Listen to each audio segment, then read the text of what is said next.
In this video, I will talk about the migration of the Mexicans to the United States. This migration case is an example of an international voluntary migration. These people were voluntary migrants and therefore had a choice to move.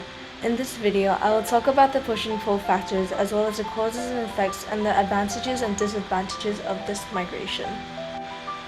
The U.S. receives approximately 1 million Mexican migrants per year since the year of 1990.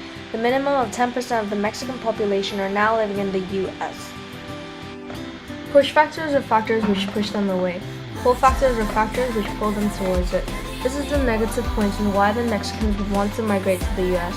The average hourly wage in Mexico is $3.49, while the average wage in California is $6.75. The rate of unemployment in Mexico is high and rising much more, while there are many jobs in the U.S. which Americans would not want to do. Therefore, the U.S. has a lower rate of unemployment. Only 2 out of 10 people in Mexico owns a car, while 8 out of 10 people in America owns a car. 18% of Mexicans live on less than 60p a day, while in the U.S., less than 1% lives on less than 60p a day. The government in Mexico spends small amounts on healthcare and education.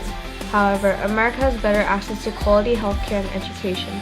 5% of the Mexican population is undernourished. All the same, almost 0% of the U.S. population is undernourished. Main push factor are the lack of food, low-paid jobs, and lack of personal freedom.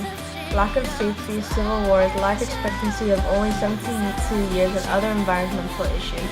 So why did the Mexicans want to migrate to the U.S.? The Mexicans believe that it is very safe and a low chance of large storms, earthquakes, or tsunamis in the U.S., as well as that English is the main language in America and it is the second most spoken language in the world.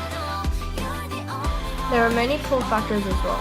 These pull factors may include such things like safety, better standard of education, food supplies that are safe, higher chances of greater opportunities, as well as that, many well-paid jobs. Mexicans migrating to the U.S. was a good thing for the U.S. as well.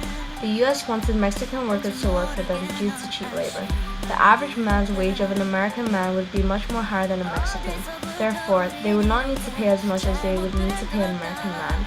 Some of the lower class Americans were affected by this migration because the Mexican workers would do cheap labor, while the Americans did not want to. This led Americans of low employment rate.